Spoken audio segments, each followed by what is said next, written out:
Keep watching Eureka. We'll come back with another conversation next week, same time.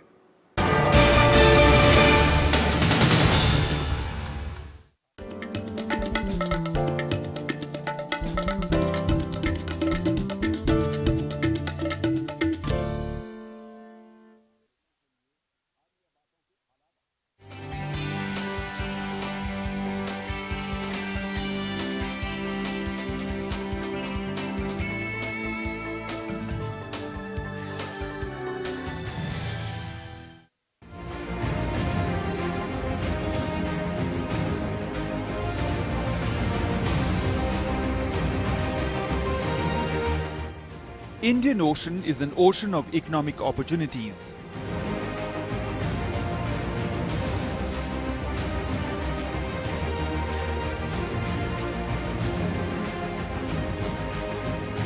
The Indian Ocean covers at least 1/5 of the world's total ocean area. It is bounded by Africa and the Arabian Peninsula. The Indian Ocean matters today arguably more than ever.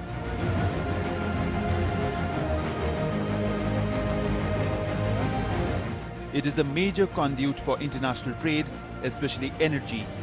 Its littoral is vast, densely populated, and comprised of some of the world's fastest growing regions. The ocean is also a valuable source of fishing and mineral resources.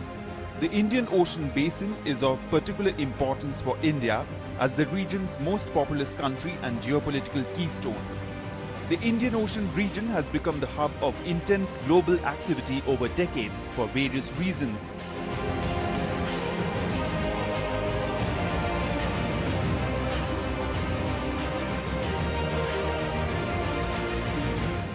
The most important trade routes of the world pass through this region. The Indian Ocean provides the predominant outlet for oil from the Persian Gulf to various destinations all over the world.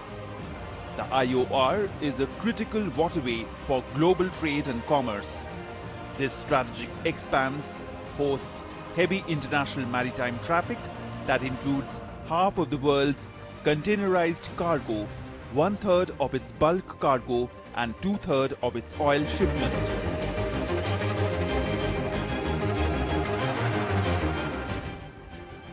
Since dependence on oil will continue to increase in the future and exports from the Central Asian republics by sea would also have to be routed through the ports of this region, the Indian Ocean is likely to witness clashes of economic interests and a turbulent security environment.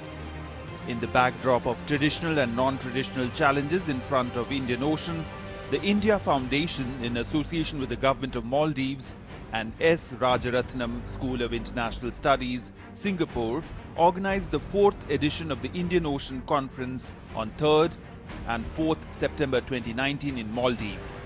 The theme of IOC 2019 was Securing the Indian Ocean Region, Traditional and Non-Traditional Challenges.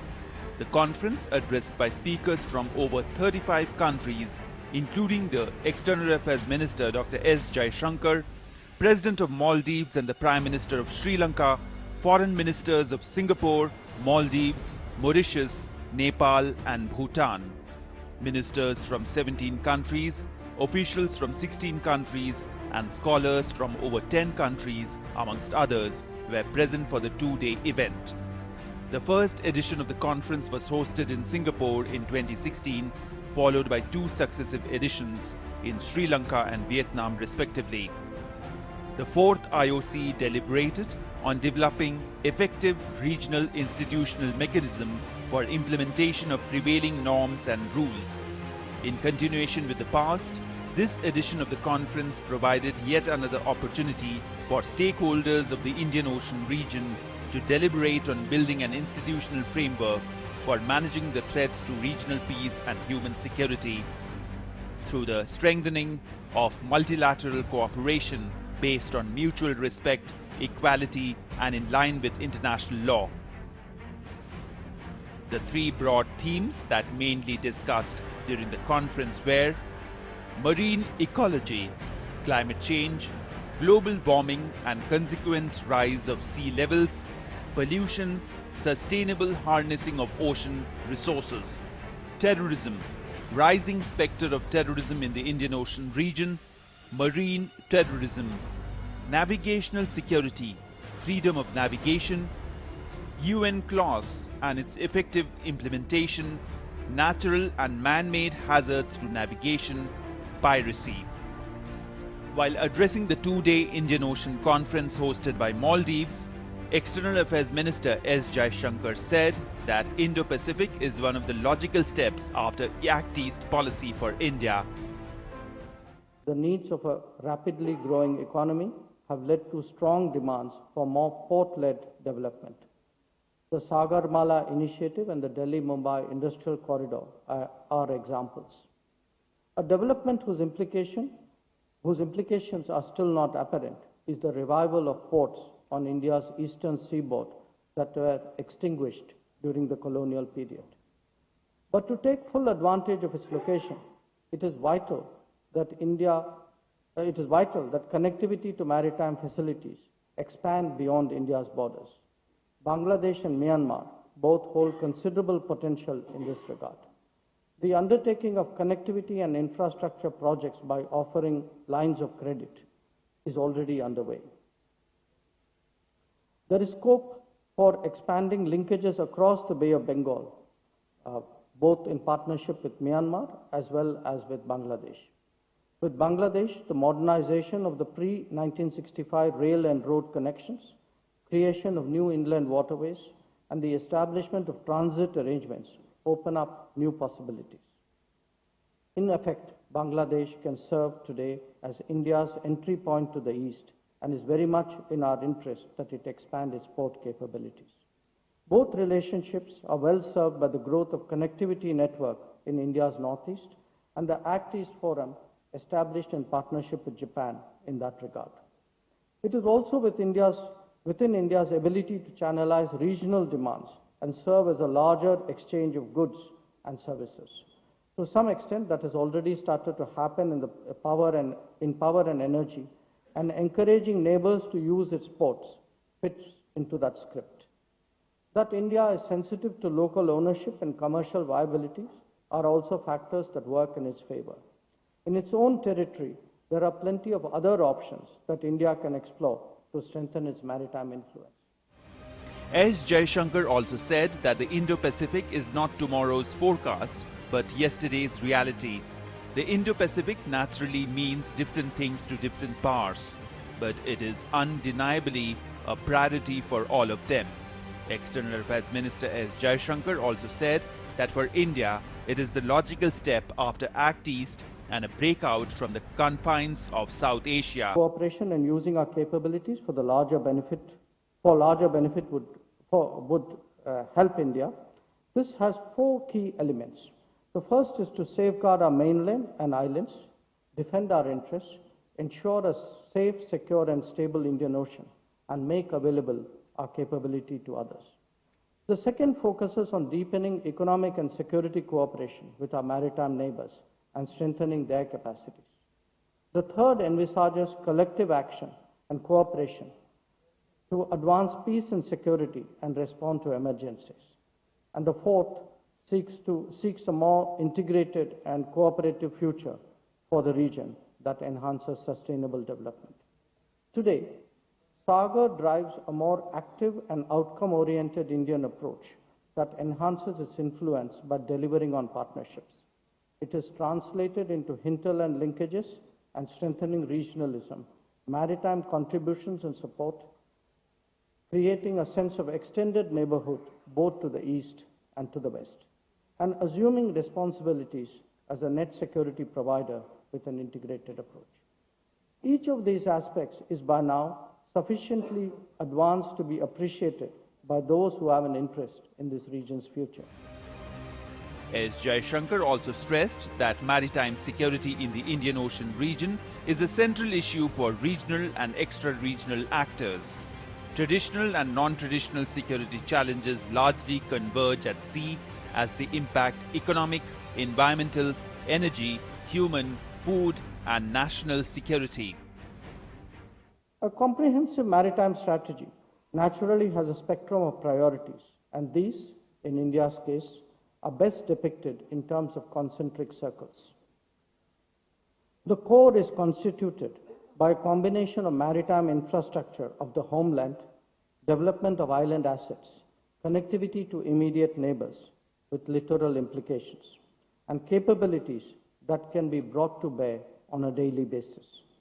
While India has stepped up its contacts, cooperation, and connectivity as part of its Neighborhood First policy, what is of particular relevance are those initiatives which have an oceanic impact. The next circle includes the maritime space beyond India's waters and its immediate island neighbors like Sri Lanka, Maldives, Mauritius, or Seychelles. On land, the restoration of connectivity to the extended neighborhood to the east and west are next in importance. They both have direct implications for the ability of India to safeguard waters on a larger scale while ensuring the economic consolidation of the hinterland.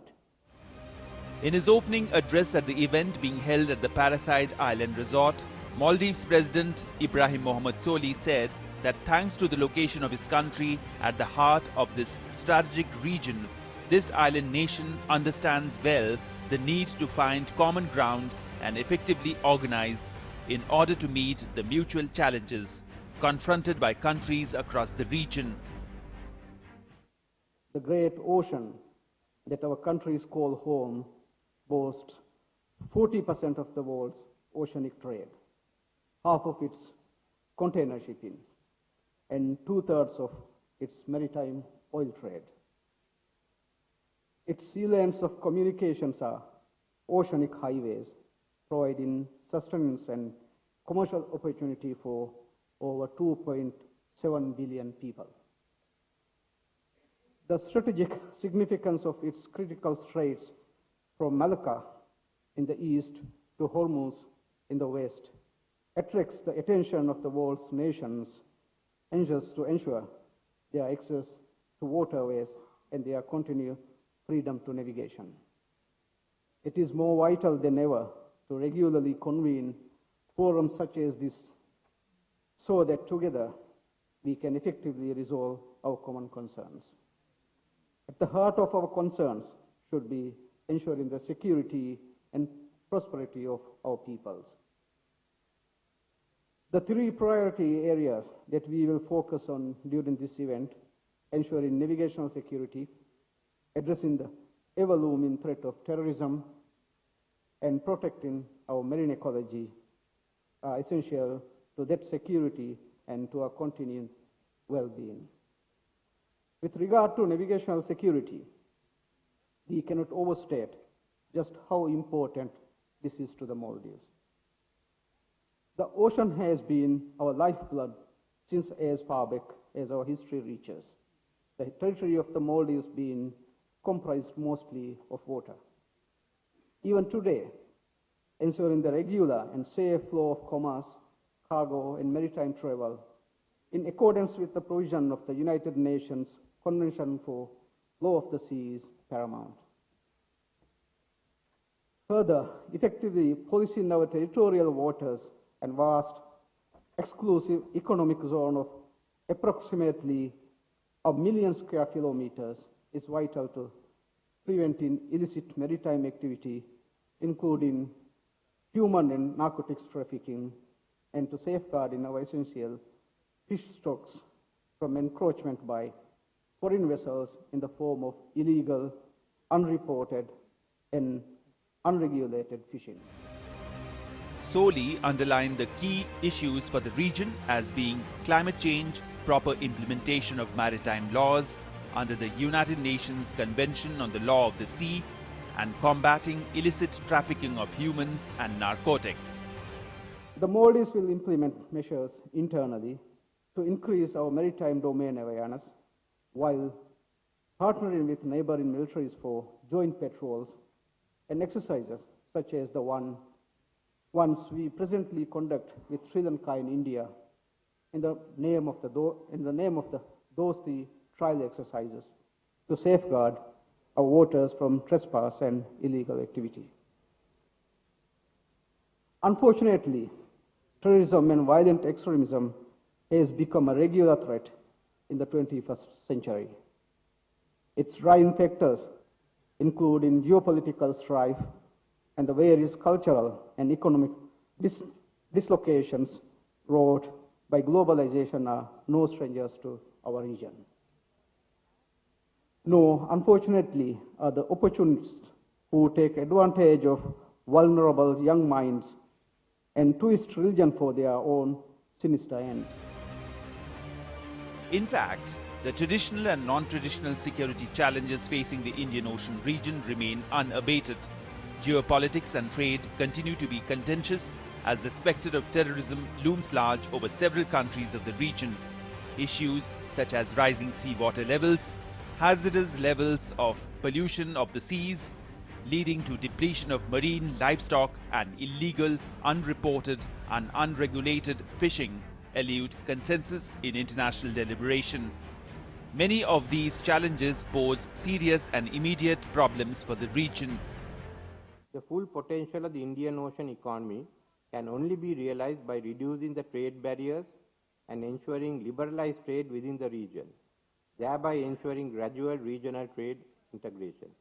Since our initiative to reduce trade barriers has not brought results, it is best that the ongoing sub-regional, bilateral and multilateral discussions on these issues be taken to a successful conclusion as an initial step rather than launching new regional initiatives. In Sri Lanka, we recently signed a landmark trade agreement with Singapore. This seems to be the highest quality agreement in South Asia and can form a template for the spread of additional bilateral agreements across the Indian Ocean region. Of course, countries should continue to liberalize unilaterally at an appropriate pace too. After successfully regaining GSP plus preferential trade access to the EU and concluding this agreement with Singapore, we have agreed to negotiate further agreements with Thailand and some of the other ASEAN states. Negotiations are also underway for a new trade agreement with China and an expanded trade agreement with India. If successful, we will be one of the few countries in the world to benefit from preferential access to the Chinese, Indian and European markets. We are also willing to undertake trade negotiations with the UAE once they leave the EU. The fourth edition of the Indian Ocean Conference presented yet another opportunity for the stakeholders to deliberate on building institutional framework for managing the threats to regional peace and human security through the strengthening of multilateral cooperation based on mutual respect, equality and in line with international law. There is near unanimity among the participant countries, about 35 countries which have participated at a very high level, right from ministers and officials. The unanimity was over the impending challenges like the challenge of terrorism, especially the growing shadow of state and non-state actors of terror, including bodies like the ISIS. There is need for countries to come together to tackle that challenge. Then we all have to work towards ensuring freedom of navigation, peace in the region. We have threats right from Persian Gulf to right up to the Pacific region, South China Sea region. Then we need to also turn our attention to growing challenges to marine ecology in the region. So on these three issues, majorly the discussions have centered in this two-day conference. There is an appreciation of the need for the countries in the region to come together and form into some kind of an institutional framework, build an institutional framework to address these challenges. In the wake of rapid technological advancement and associated disruption, there is also an urgency to stabilize the global order. India was always defined by Himalayas on one hand and Indian Ocean on the other hand. You know, if you see traditionally India's definition, our natural frontiers have been Indian Ocean. Unfortunately, we somehow developed this sea blindedness, and for a long time we neglected seas. Now, seas on the one hand, with the discourse of blue economy, it's a great opportunity to explore trade and other economic opportunities, but at the same time it is a great and very important security challenge also. So from traditional and non-traditional point of view, and the entire discourse of Indo-Pacific that is arriving, and the shift that we have successfully made, that clearly shows that the world is accepting India's centrality and Indian Ocean's importance in the entire global economy and security strategy. In this context, I think this series, this is the fourth one. So Vietnam, Singapore, Sri Lanka and now Maldives, all these are stakeholders, and regional as well as extra-regional stakeholders coming together, deliberating, discussing and coming up with some policy perspective, options, and at least understanding each other's point of view. I think this is very important to make Indian Ocean as the ocean of peace, prosperity and opportunity. Indian Ocean is facing numerous threats, and in the previous conferences, in fact just the immediate previous one, we had actually gone for rule-based order, and now Indian Ocean is facing numerous challenges, especially to navigational security. Freedom of navigation has emerged as a very serious issue, and I think we are discussing this navigational security. We are also looking at ecological issues because climate change affects the region as a whole, and then of course we are all affected by terrorism. Many of the terrorist hotspots are in this particular region, and that's what we are trying to cover. The traditional challenges when we look at as terrorism, the prevention of navigational security, and then of course when we are looking at non-traditional challenges, then we have climate change, environmental issues, pollution and things like that. As the major regional power and an emerging Asian great power, India's willingness and capacity to provide strategic leadership is critical to engendering a cooperative spirit of shared destiny. It's very important, and in these changing times, different countries share their experiences and share information. We were used to certain challenges in these areas. Piracy used to be an old challenge in the seas. Now new challenges are appearing. Terrorism on the high seas, or terrorists using the high seas to penetrate into countries. You have challenges like freedom of navigation.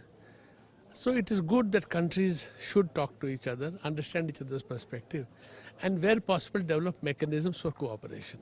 Indian Ocean is a very important ocean for us. We are at the center of it. You have ASEAN countries on one side, you have Africa on the other side. Now all of us have our own development challenges, but some in common are there. Poverty reduction is one of the challenges where we are working together. But also in the security field, we don't want a war to happen due to misunderstanding, or we don't even want serious incidents to happen. We have, through such conferences, we aim to build confidence in all the countries concerned that we can work with each other, we should. But it's easy to say that. It is definitely necessary to go into details of every aspect of it. Traditional challenge is the military power and its expansion. As I told you, the expansion of the Chinese Navy, people are worried.